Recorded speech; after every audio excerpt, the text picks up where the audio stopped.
Well, many blessings to all of you. I hope that you're doing really well today. Today is Friday, and I don't know when I'm going to upload this video, so that's all I'm going to say. It's Friday. I hope you guys are doing really well, and I so appreciate the fact that there's been some dialogue going back and forth with the viewers about some of the subjects and topics that they would like share, and I love that because I do. I think it's awesome. It gives us a time and the opportunity to really talk and share about what is important to us at this present moment in your journey.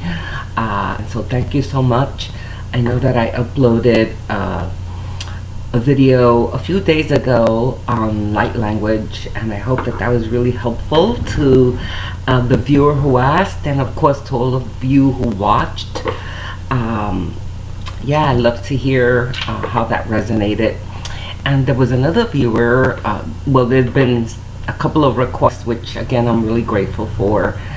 Another viewer, Cindy Sage, I believe, who wanted to know my thoughts, my share on wholesome organic foods, organic eating, and spirituality. Yeah, and you know what? It's a great topic, one that I have addressed in length actually in the shamanic apprenticeships. And before I share any more, of course I want to say that there's never a right or wrong. I'm a strong advocate of that. You know, we're all unique souls having a unique journey and experience, and it's so important to not ever look at anything black or white, because there are so many components that come into play where we are in our journey. Past lives is huge. You know, what we've completed in the past, what we need to complete here that we haven't. And for those reasons, never mind in the current environment, you know, the souls, the soul contracts, the choices we've made, you know, there are so many unlimited directions in which we can be being called to, and as long as it's serving us and it has a purpose, then there's no right or wrong, even though perhaps others may not agree or may not resonate or feel that this is something for them. It doesn't really matter. You know, what matters is that it serves you, and that it resonates, and that it feels good, and that it feels purposeful. And as long as those attributes of your journey are present, then what does it matter? You know, what others may say. And I'm just saying that only because of the share of my personal observation. Yes, I totally have observed that for many, especially those on the spiritual path, that at one time or another they're called to eat clean, to eat organic, to become vegans, vegetarians, you know, and I observe it much like an initiation, and in many ways it becomes a way of life, which is wonderful. Again, if this is a calling for someone, when someone decides to eat, you know, to become organic in their eating or vegan, without a doubt there's going to be a purification process, because whenever we go from, you know, we could look at simple examples like when we go travel to another country, you know, and we ingest the water, you know, there's you know, most of the time we have a reaction to it. We may have, you know, diarrhea, we may get sick, or we may feel wonderful depending on the metabolism of the body, of what the body contains, of the appearance. within the water or the lack thereof. But a lot of times we hear, that people get sick when they go to other countries and they drink water. Is it because the water is polluted? Well, no, because there's millions of people living right in these countries that their bodies have adapted to the bacteria in the water and in the environment and in everything else. But to someone who's coming and experiencing it for the first time, then it could be foreign, which it is, and it could become almost toxic until the body begins to adjust to it, or not adjust, which means that it's going to react, right? Get sick and have a reaction.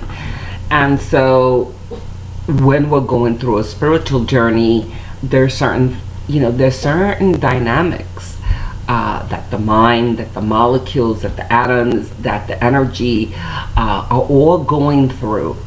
And as we're going through the path of that journey, we may be called or attracted, gravitated to do many things, to seclude ourselves, isolate ourselves, to meditate, to go on retreat, to use essential oils, to work with a guru, and food is definitely, for many, again, part of clean eating, of removing any toxins that food may contain.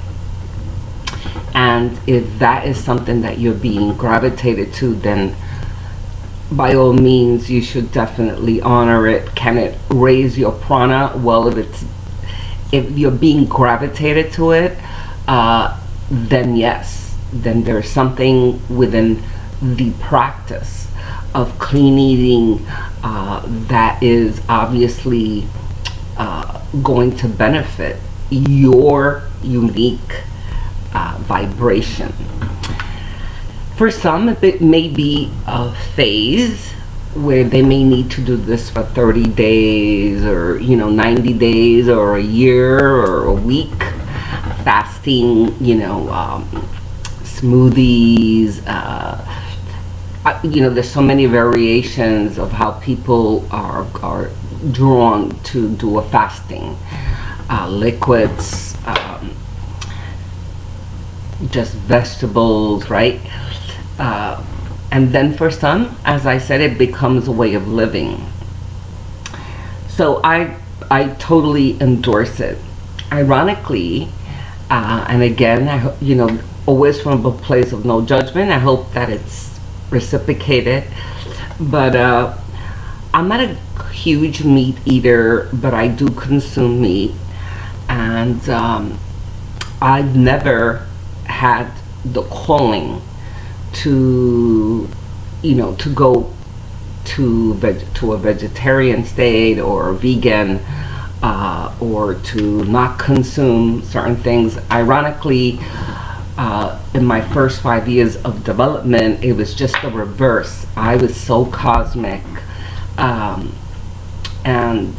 I had such difficulties staying in the body, because as soon as I discovered that there was a cosmic gateway where I could escape the body, it became like an addiction to me. I would meditate numerous times throughout the day, and I would spend hours in gateways out of my body. And I started to realize, I'm sorry about that, didn't realize I had something open in the background. I started to realize, and I can't actually take too much credit for it, because a pillar of mine who took care of me for many, many years as I was developing, started to introduce me to eating chocolate as a way to come back to the body. And food did become a primary grounding element for me. And this is why I honor food And I also honor the fact that it's part of the five senses. We were given the gift to be able to taste, and food is a requirement, for nourishment of the body, but it's also an enjoyment to be able to savor delicious food, whatever it may be for you. The deliciousness of having, a home cooked meal, and the aromas, the luxury of going to a restaurant and, having these delicious sauces, delicious chefs cook these beautiful creations for us, and it's a gift to be able to enjoy and consume and have the experience of eating whatever it is for you. I never really took a stance, always being the observer. About 2-3 years ago, actually, when I was called again to start teaching shamanic apprenticeships, it did become a subject. And when we think of Native Americans or indigenous people, and as far as ancient time as they can go, they experience all varieties of diet, vegetables and herbs and, the plants. That's all that was available, fruit. But in indigenous times and in Native American times, we know that many ancient cultures would consume animal. They would bless them, and of course acknowledge that it was a gift from the Mother Earth, and create a ritual and ceremonies, but they would consume animal meat. And I bring that up during the apprenticeships because I feel that it can be, and again, there's never an obligation, but it can be a part of honoring all that the earth gives us, and that we, of course, can choose to put limitations or conditions on what the earth gave us, but gave us to just, admire, and gave us to ingest, and gave us to, to whatever. There's conditions, and these laws or these beliefs are just that. We can choose to either see that the earth gave us all that it did for us to be able to utilize and to take care of ourselves, to nourish ourselves, or we can put conditions and say that no, certain things and this and that were really what were meant. We wish we had a universal dictionary, but we don't. And anything that's really available is either part of the mystery teachings, which has been brought down through generations and generations of teachers, of gurus, or we have text, many texts and scriptures that tell us that this is the way it was, right? But we also know that because of these things, there's wars and there's separation, because in the availability of all of this truth, right, there's justification and there's ego and separation, and saying that this is the way or that's the way. And so my humble but bold observation, there is no right or wrong, and we can only choose to adapt what resonates with us. And by the way, what resonates with you today may not resonate with you tomorrow, and that's okay. That doesn't necessarily make you a hypocrite. it's just allowing yourself to honor what it is that may serve you, that's serving you at a particular time. So if, I wanted to share as well while I was thinking, of the viewer asking, I know an amazing, incredible yoga teacher, a veteran and a guru in her own right. And she's been a teacher and a yoga practitioner for 25 plus years, maybe more. And chose a vegan lifestyle. And this was about 20 years ago, where she was a teacher in one of the centers that I owned. And she came to me once telling me how she just didn't really feel well, how, she thought she needed some energy work. And so I definitely, of course, offered her some healing energy work. And we just kind of talked a little bit, and she looked very fatigued, like just very weak is a better word. She was very thin, and she looked very frail.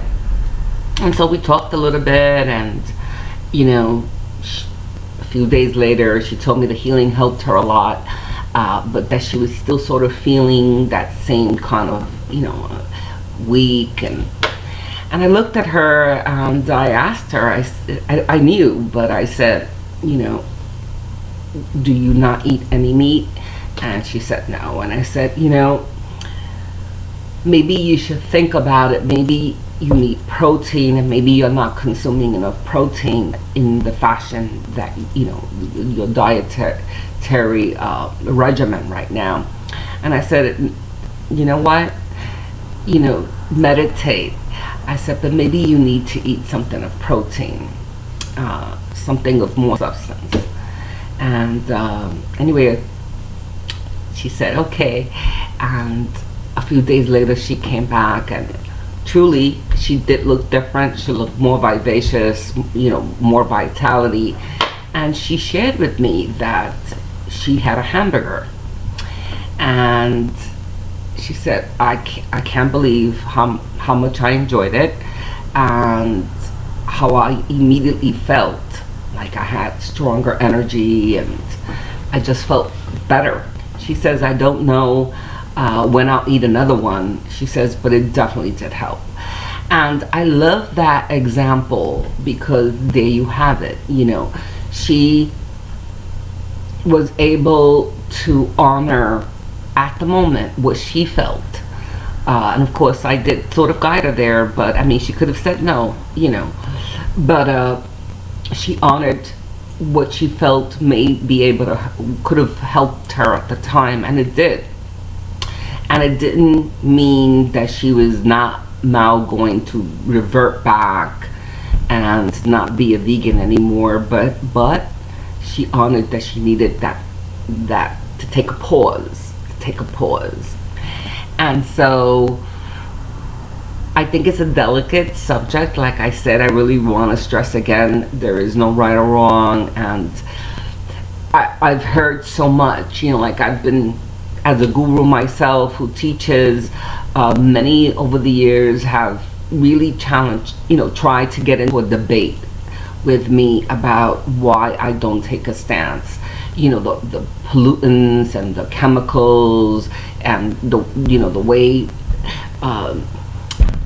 animals are slaughtered and the energy. And what I have to say about that, and again, there is absolutely no obligation, and I hope that it doesn't change your perspective of what I'm sharing, because again, I honor all and embrace every soul's choice. But I was also taught that we can take anything if we truly believe in the universal energy of blessings, and be able to bless something that may be toxic. And speaking of food, I practice always putting blessings anything that I'm going to ingest. It doesn't matter where it came from or what it is. And I do that not only to thank the universal life force and the earth, Mother Divine, for allowing me to have this beautiful meal, whatever it is that I'm going to ingest, but I also do it to remove any heavy energies that may be in this creation. And it doesn't matter whether it's vegan, whether it's plants, whether it's meat, whether it's whatever, because guess what? We have no idea of the process that took place to get these ingredients, and we don't have any idea of the people who are in the back creating putting these ingredients together. And that to me speaks in volume as well. You know, we go to restaurants and we get these delicious, you know, creations, but we don't know what the cook and the people who diced and sliced, where their mind frame and what kind of experiences they're going through, or maybe they hate their job and they're putting all this energy into the food they eat, right? And I'm not saying this to scare anybody. I'm saying this because at every level, it doesn't matter whether we're eating whole food or animal food or junk food, you know, we don't know what goes on behind the process. And because we don't know, you're the greatest vehicle to bring blessings and to bring, you know, to change the transmutation of whatever it is that may have been placed in this by your very own divine energy, to put a blessing on it. And certainly, you know, arson can become, you know, something for you to ingest. It kind of reminds me also, and I want to honor this beautiful guru who was part of my life, and he shared a story once. He is a traditional guru with an ashram and disciples and Hindu, and he was sharing a story of the fact that they were invited to eat dinner while in New York. Their ashram is in California, and of course they're vegan, you know, and completely dairy everything. Anyway, they were invited to dinner, and I guess the hosts were not aware of their dietary practice, and they had meat and they had all sorts of dishes that had dairy, and the disciples were horrified and started whispering, like, you know, like, we can't eat this and this and that. And their guru actually said, oh yes, we can, and offered them the same philosophy that I just, you know, shared with you. We'll bless the food, we'll bless the beautiful host who gave it to us, and we'll bless ourselves for the gift of it, and we will eat. And they did. And so again, I guess the importance of that is that, you know, we should not judge just because someone may not be practicing or being called to practice whatever needs our soul is asking us, gravitating us practice. Just because someone is not practicing that doesn't mean that they're a bad person, you know, or that they're fake or something like that. And now I'm going to share something that's really, you know, like, what? You know, and again, I know that this subject is about clean eating, but I think that all of these little components and shares can speak about the bigger picture of what I believe or what I feel about, you know, like what I share. But I have many beloveds over the years, and I have many guru names. I love to think of my students as my children.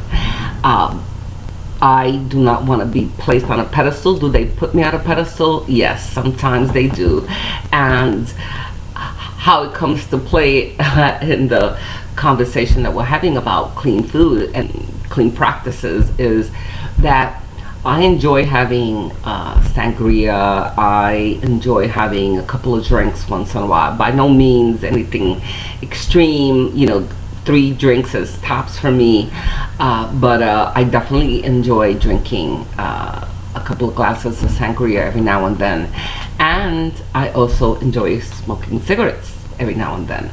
And it's not a habit, I don't feel that it's extreme, but some of my students do, and some of them have literally almost passed out when they find out that I've had a cigarette. And again, I share that because what's the difference, I feel, in the shamans of Central America or South America having ayahuasca or mushrooms because they're called medicinal, but they're getting high, they're high, and again, I'm not picking on that. I think that everything has a purpose, and I do believe that, and honor the fact that traditional shamans practice, feel and that there is a benefit.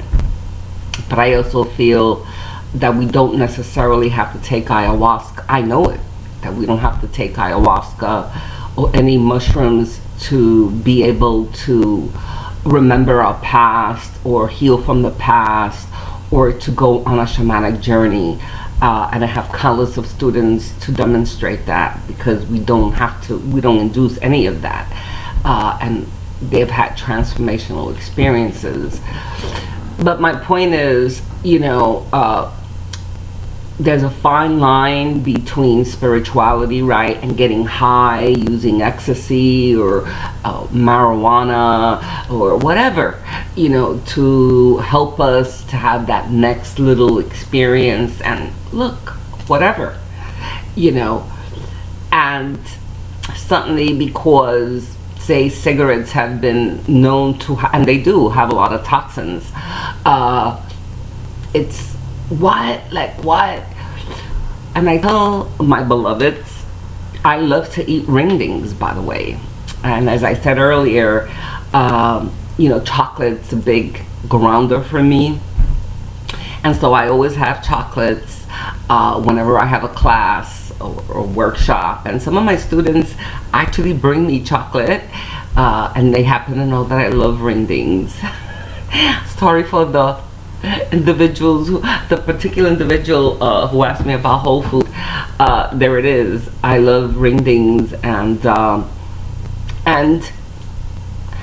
there are some who actually are horrified to know that I can teach all that I do, be all that I am, for them, and that I can possibly take a ringding to my mouth. And I remind them right away, you don't know who I am, all that I hold, and what I need to do in order to stay in this body. And for some, again, it may be body work, and for some it may be needing to be in nature, and for others it may need to be in the Himalayas and be in meditation for extended period of time.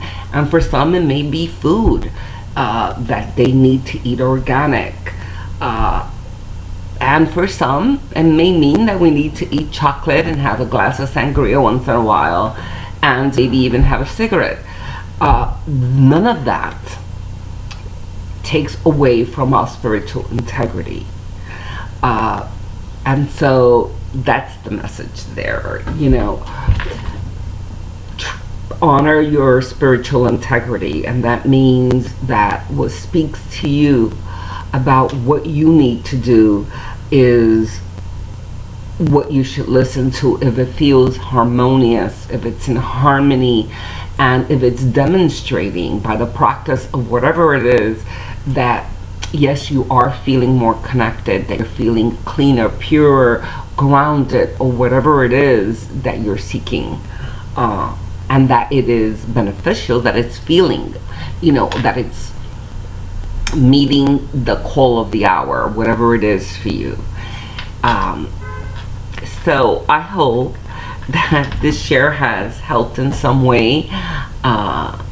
Cindy Sage, who was asking, you mentioned about, I think, like eating whole for 3 years, and I wasn't sure where you were taking it from there, if it's something that you feel that has benefit you and that you desire to continue it, or if you were questioning it, whether, I'm not sure. So I hope I've answered the question. If it's something that you see a benefit, then by all means continue to do it. Do you have to do it in order to reach those higher realms and become awakened? I am going to say no. If it's a calling, then yes. But if it's not a calling, it doesn't have to be an obligation. Follow what resonates and what feels right, and that is demonstrating itself as something beautiful that's allowing you to grow. Yes? Well, I hope that that's helped in some way. I love to hear your feedback. And I love, again, I'm really loving the fact that people are asking about, sharing on certain topics. Someone just recently asked about how can light workers help the climate conditions. I'm definitely gonna do a talk on that next, and I'm loving it. And I love you. Thank you so very much for allowing me to be part of your life, and for allowing me to share, and for supporting my channel. And I will be back. Yes, always, always, always leaving you with my love, with my light, and with my peace. I'll see you guys really soon. Bye-bye.